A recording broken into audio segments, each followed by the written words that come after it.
Welcome to a new edition of the Famous Interviews with Joe Dimino. On this episode, we talk with serial entrepreneur, engineer, marketer, talk show host, and first responder, John C. Morley.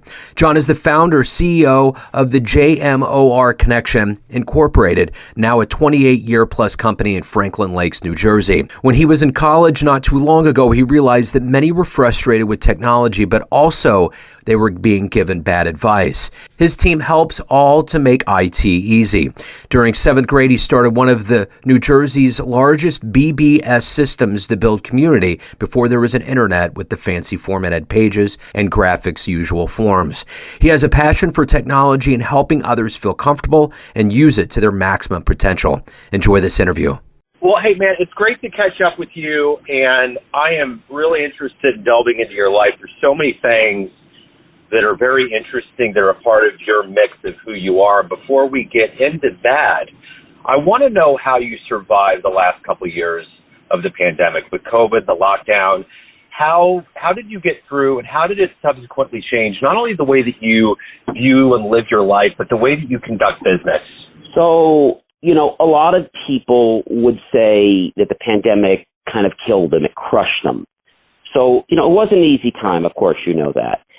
And basically what I always do is I try to look at what we have, the situation we have, and I try to make the best of it. I try to find a positive thread because I have quite a few companies, and they were all getting challenged, but they were all getting some business. Some I had to lay off people.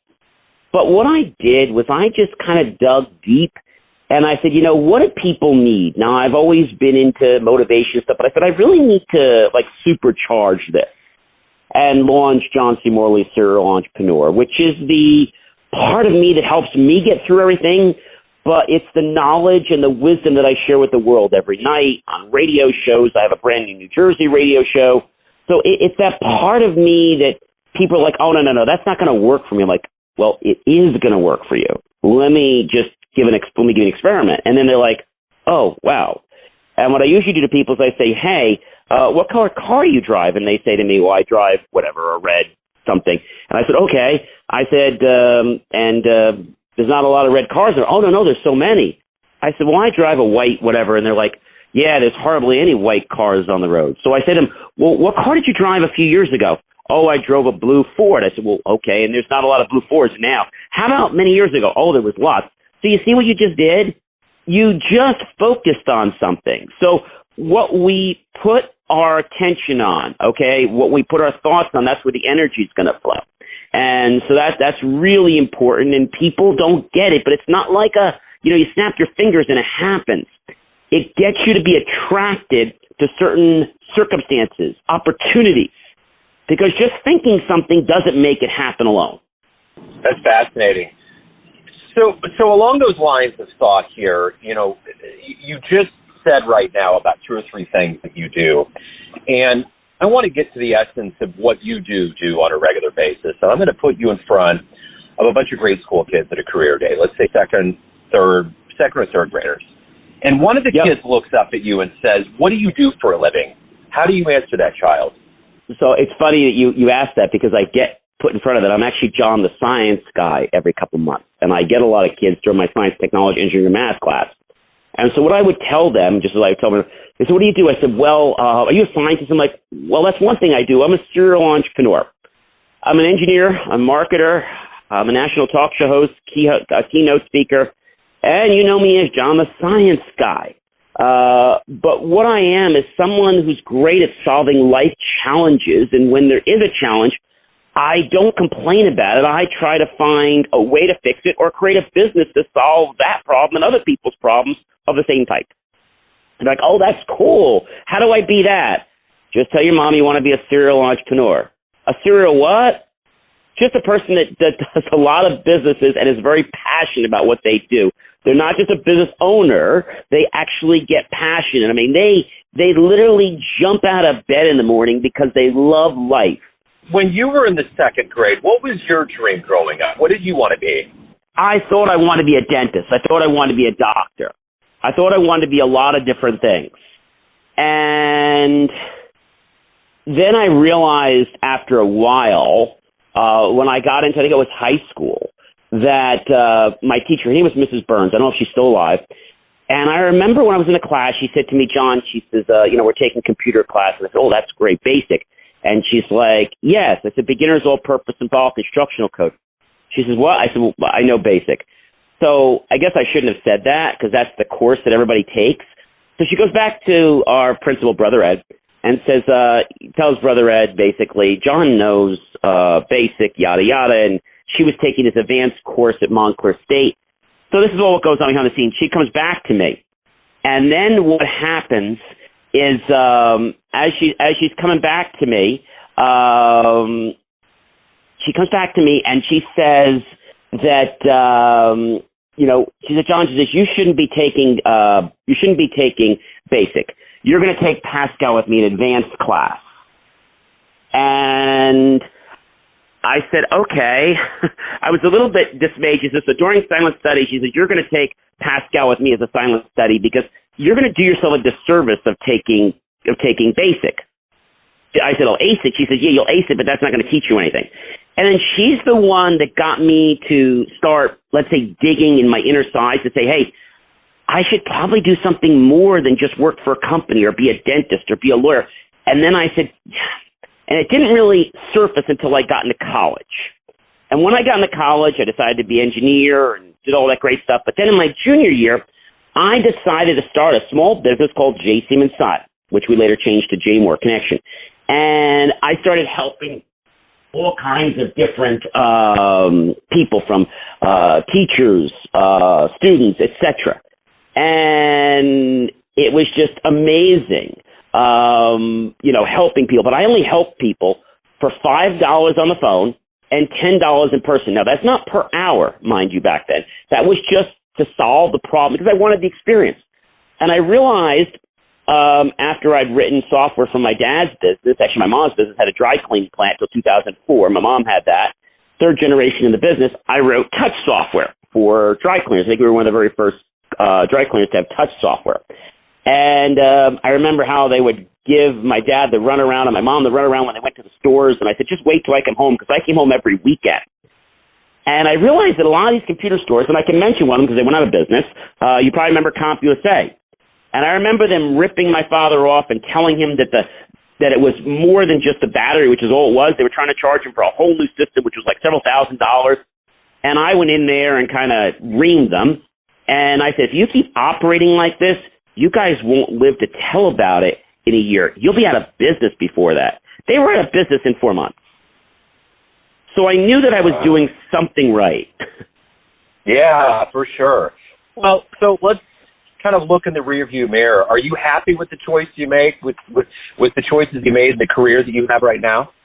I am very happy. I can always make it better. I'm sure you know that. And I'm always looking for ways to expand and to grow. Our newest thing, as you probably can see from my notes, is I started BelieveMeAchieve.com. So I got very passionate into my slogan, which is Believe and Achieve, or BelieveMeAchieve.com. Launched a lot of different motivational programs. So I'm very happy because not only do I stay happy with what I'm doing and I can help others, but it literally fuels me. I always tell people, what fuel you put in your body, whether it's junk food or good food, it matters. And my first success story was the fact that I was 250 pounds about a year or two ago. And I fired 7 trainers. And I said, you know what, John, I need to just huncle down. I need to figure out how do I do this. But it's not just going on a diet. It's more than that. So I approached it scientifically without getting into all that. But my point is that I took that, and when I tell people, they fall off the chair. I said, you can do anything you want in your life. And when I tell people, if you don't believe that, you're never going to be anything.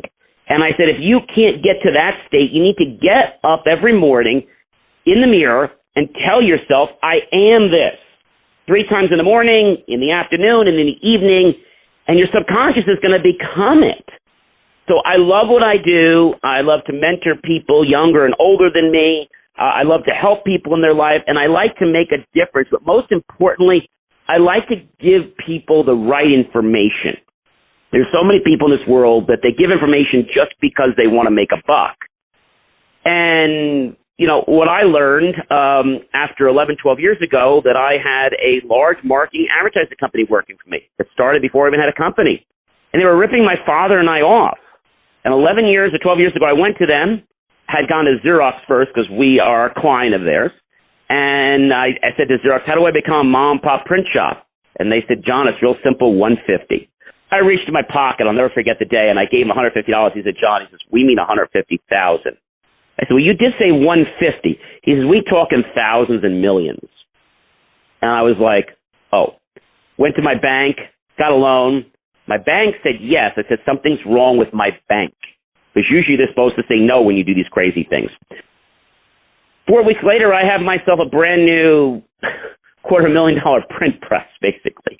And I failed for the first 2 years. But before I started, I went into that big advertising agency in the morning, and I knocked on the door, and I said, guys, I want to say thank you. Oh, you're welcome. We had a great run, and we're done. It took me an hour to fire these people because I was trying to do it so delicately. Finally, in the last 45 minutes, I said, guys, you're fired. and it was like I shot somebody. And I think a lot of these big companies, they believe the ride is going to go on and on and on and on, and they just feel they can lie to people for a living. And that works for some time. But I feel that it's better off to build relationships. It's harder to do that, and you've always got to be truthful. And you're not always going to be perfect, so you have to be honest and say, look, I did this. Here's what happened. Let me make it right for you. Let me do this for you. So I think it's about accountability, which a lot of people, oh, don't worry about it. Someone else will take care of it when I'm on vacation or whatever. So I think with me, I love the choices I've made, and I use this new word. You probably heard it. It's called goodbye. And I started implementing it a lot in the last couple of years. And when something doesn't work well in my life after I've said, hey, we've tried, we've worked at it, and then energy is negative, I say, you know what? Goodbye. And I go, well, where are we going? I'm like, this isn't a fit for me anymore. Take care. I wish you all the best. And so it's not to be nasty, but I think I've learned that I need to be good to myself first before I can be good to others. So you're obviously highly, highly driven. How did this happen? Talk to me a little bit about, kind of where you were born and raised, your childhood, and how these seeds got into you. So I have to be honest with you. My parents have motivated me, okay? But I can't say my parents have motivated me 100%. Yes, the genes came from my mom and dad, but, they had the business. My dad wanted me to take over my mom's business, which was running the dry clean plant. And even though I had a business already, he's like, well, you could make money. I said, Dad, I don't want to do that. See, I want my money to work for me. I don't want to work for my money. And I said, I want to creatively play for life. He says, John, you're not. I said, okay. I said, I respect that. I said, and because I'm an adult now, I said, can we agree to disagree? I think we can. I mean, I'm a young adult. You're an adult. Can we agree? And they're like, not liking this. And I said, well, this is my life, right? You don't want me to live your life, do you? I mean, if you do, would that really be fair to me? And so my parents sort of understand it, and they're slowly accepting it, like, when I got my first radio program and stuff, because they just see this as me wasting my life. But I'm like, I love what I'm doing. And I think what got me driven is the fact that I am a deliberate creator. The fact that when I want to do something, I can just put my head together and I can do it. Right now we're working on our first annual chili cook-off. So what happened was I started and built Orbital Media, which is a print production, graphic media, digital design company. I'm also a video producer. And I produce over 600 videos every month that are free that I put out, like John C. Morley, Serial Entrepreneur, How to Network with John, Science Fridays, JMOR Unboxing, JMOR Tech Talk, which is a national show where I've had guests on there like Mr. Martin Cooper, the first man to talk on a cell phone. I've had other celebrities on there. And then I went over to do IFYL, Inspirations for Your Life, on LinkedIn and other streams. And then I got asked to do that show in Chicago, and now I'm the voice of Chicago Drive Time. Every Monday, Wednesday, Friday, I get up early in the morning, and you're probably saying, John, you're nuts. My alarm is set for, let's say it's set for, the show is basically my time, 6:30, 5:30, their time. My alarm is set for 6. I'm usually up and out of bed at 5:45 because I'm so excited to get on the air. My next show that's coming on the air is February 14th, is Valentine's Day. But something I've always wanted was to have my own show in New Jersey and New York, and now that's becoming a reality. Another goal of mine is to be on XM Radio. Another goal will be to be on Good Morning New York. So I think it's about constantly raising the bar for me, and then when I see that, something as simple as the other day, I closed a new school. And, the thing about it is I knew when I closed that school, I had to captivate everything I could once that sale went through. So this sale was a paper check sale. They weren't using electronics. We do everything electronically. They gave me a manual check. And I remember holding the check in my hand and just how I felt going into the bank and how I felt leaving the bank. And I said, John, there's going to be many more moments like this. And you just got to feel this feeling every day, because if you feel it first, you manifest it second. Most people think that you feel it and you start with your brain. Your brain's great, but your brain doesn't do crap. It's your heart that talks to your brain. There's more communication, okay, that goes from your heart to your brain than your brain goes to your heart. Your heart is its own powerhouse. What is it that fuels your heart? What is it? Who's been a role model or a hero for you? So I've had a lot of role models. Probably the biggest role model I have had to be my dad's father, John C. Morley, the second. He is probably the biggest role model. And the first thing that started with him is he smoked before I was born. He stopped smoking. Unfortunately, too late. By the time I reached just the end of second grade, on Thanksgiving Eve, he died. And it was a very sad moment, but he always told me, John, if you want something, you can have it. Just go after it. Don't wait for somebody to give it to you. Go get it. It's yours. And my dad always spoke in that way, too, but my dad came more from corporate America. So he understood it, but my dad was always like, we don't see the numbers today, you can't be creative. And so, because, every parent wants their son or daughter to do very well, but they don't like it when they struggle in the beginning. So that's why my parents are great and they're great role models, but my grandpa, Morley, was an amazing role model. He was the guy that when we had First Fridays at my Catholic grammar school, he would pick me up every first Friday and he would take me to lunch, or we'd come home with Grandma, but we would go out to like Rickles or Channel. You may or may not remember those stores. And he's like, John, what do you want to do today? I'm like, I don't know, Grandpa, I want to build a doorbell. And we'd go build a doorbell, and we must have built at least 30 or 50 projects in our basement when I lived in Wayne. And so he really fueled my creativity. Who would be your dream interview? Who would you love to meet and interview? Oh, boy.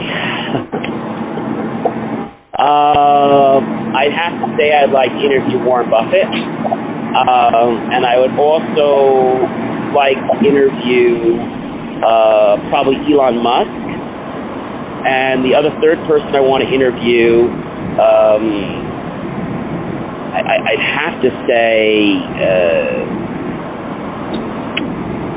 there's so many, so I really can't give you the third one, but those two are probably the top. Well, maybe the third one, yeah, the third one would probably be Oprah Winfrey, because I would like to learn from her in a private session what she recommends and how her life changed. What really drives you? What every day you wake up, you have an agenda. What is it that's the driving force for you? I live for two reasons in life, and that is to become a better version of myself and help everyone else become better versions of themselves. And what motivates me is when I can make a difference, even when it's small. I helped a lady 6 months ago, no charge. I just knew she was in a bad situation. She watched one of my shows, and I coached her for a week or two, and I got her on her feet. She was working 4 no-end jobs that were going nowhere, and she was just kicking herself in the butt, hitting herself in the mouth. And I said, you got to watch your language. I don't mean curse words. I mean, you got to watch what you say and what you do, because your subconscious is going to keep reliving everything you think and you believe. If you don't believe you're a success, well, okay, you're not a success. So we have to be careful the mental diet we give ourselves each day. At the end of the day, when you're done doing everything you do in a day, what's a successful day? When you lean back and think about it, how do you quantify a successful day? Successful day is we had some great projects. We had some good creative things we did. I interacted with some good clients. I made their lives better. I help keep somebody out of trouble. I help prosecute somebody for fraud because they did cyber attacks. I help mentor a younger student, and I help inspire them to see a light in their head when no one else gave them a chance. I nurtured that ability that no one else saw and just kind of stepped on. So for me, success is the feeling at the end of the day. How do I feel? Sometimes you feel tired, but I feel great. That's why my day ends with IFYL night show. And one thing I always promise my viewers is I promise to put a show out there before I go to bed. Sometimes it might be after midnight if I'm busy, but I get really into it. And so that into it just kind of comes through me. And I just love to get people's reactions of how it's impacting their life. So let's say you have a dream tonight and you run into your younger version, say in your 20s, and you could give that version of you a piece of advice based on the wisdom that you've gained, the roads you've been down. What would you tell your young version? First thing I would tell the young version comes after a quick story I'll tell you. I have an elected official. He's no longer elected official anymore, but he was a pretty high elected official in the government. And he always told me to give up. He said, we don't need this, we don't need that. And I had done a lot for this group, and they were just not supportive. He had this ego on him. So he brought me into his office, and he said, John, when are you going to give up? When are you going to just give up and, stop all this nonsense with this group and stuff? And I looked him in the eye, and I closed my eyes. He goes, what do you do? I said, just give me a minute, sir. I said, I don't want to lie to you. I want to give you the exact year, the exact month, the exact day, hour, minute, second, microsecond. I'm officially going to give up. Just hold on. I'm almost there. I open my eyes. Sir, I'm going to give up officially when, he's like on the edge of a chair, a little baby boy or a little baby girl tells their parents they don't want to walk anymore. He looks at me like I have 5 heads. And you don't speak because you let that person speak first or you lose. He goes, what are you talking about? Let me ask you a question. You have 2 kids, one that's actually just finished college, and you have another boy that's entering college this year, right? He's like, yes. Let me ask you, do they both walk? Yeah, of course they walk, John. Okay, let me ask you, has either of them ever said to you, I don't want to learn to walk anymore? And when? He says, no, never. I said, sir, I always knew that you were a bright and intelligent man from the moment I met you 6 years ago. And I knew that when I asked you that question precisely today, you'd give me the correct answer the first time. And that's what I'm going to quit, sir. Never. He goes, John, you're arrogant. Now get the blank out of my office. And I said, sir, I never needed you. I just wanted an olive branch so we could possibly work together. So I'll remain being cordial with you to be polite, but I know the game you're playing and you're not fooling anybody else. You're not fooling me. And so then I realized John needs to bring his A game to the table. So you need to bring your A game to the table or someone else will. That's a wonderful story. What's been one of the best responses you've gotten from a client or a listener or anybody that's experienced your work in your world? Oh, there's so many. I mean, I think the one that I helped, that lady that was a pro bono thing, and we don't have time to go into the whole story, but her life was falling apart. She had no money, she couldn't pay her rent, it was just terrible. And we turned her around in 7 days. And I would say, as far as clients go, clients know that I'm going to give them the answer. It may not be the answer they want to hear, but they know that John or my team is going to give them the answers that they want. And I tell people this as a joke when I say I own a marketing and advertising print company. I said, we're the advertising and marketing company the other companies don't want to know about. Because, see, I'm going to tell you that I don't want your money. I'm going to tell you that you're not a fit for me yet. And I'm going to tell you what you need to do and then come back to me and we can help you. Because the worst thing I could do is take your money that you're trying to grow your business with and not give you an ROI. So when I have a very good idea that I can give you an ROI, I'll take your money. I'm not ready to take your money right now, and you're not ready to give it to me because your business is too new. Now, of course, there's other things you can do like design and things like that, but I'm talking about big scale PR projects and stuff like that. So I don't try. I am truthful. I'm also a member of the International Press Association. And so you probably say, John, what does that matter? That and 5 cents will get into a museum. Well, yes, you get free admission, but the big thing about it is that I write every week. I write 2 articles every week from about 600 to 1,200 words. I write them. Usually I publish to LinkedIn, a whole bunch of stuff. In fact, if you go to believemeachieve.com, there's a section that says John's weekly articles. And so one of them is about technology. One of them is about marketing, advertising, people. For example, this week's article that we're launching is going to talk about community and technology and how tech companies are using technology to make communities more sticky, to bring them together. But we have to realize that where we live and how we live may affect how we interact and who we keep as friends and acquaintances in our world. So, John, everyone has a perception or an idea of who they think you are, your family, your friends, your clients, your listeners, but ultimately you live your life. What's your perception of you? Who do you think you are?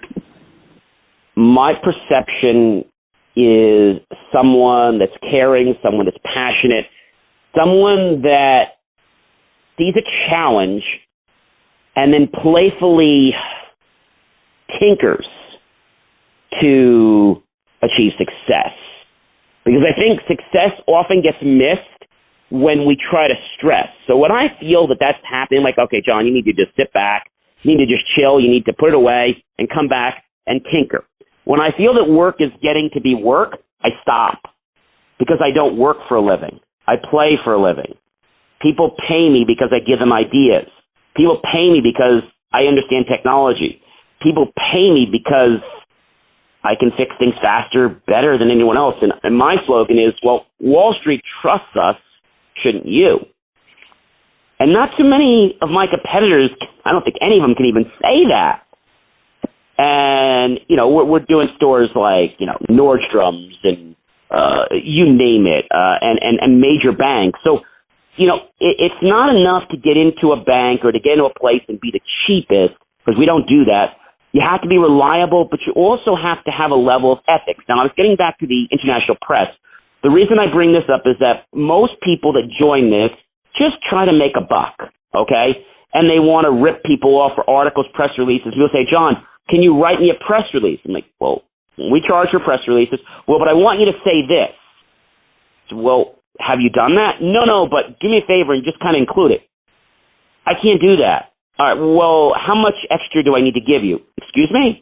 Well, what do I need to give you so you can, make that happen? You got the wrong journalist here because, see, I don't take money to write about a false story. I take money to write about the truth, but I'm not going to write some BS because you want me to fool the public. That's what the media's done for hundreds of years. I'm not that media. I'm part of the new media that actually cares about what we put in front of your plate. So, John, if anybody out there wants to learn more about you, read your stuff, listen to your shows, and be a part of anything that you provide, where is the best place for them to go? Just like my slogan says, believemeachieve.com. That's BELIEVE, MEACHIEVE.com. And the reason I say that is, everyone, before you're ever going to be anything or to change your life, you got to believe in yourself. And the last tidbit I leave you with is this.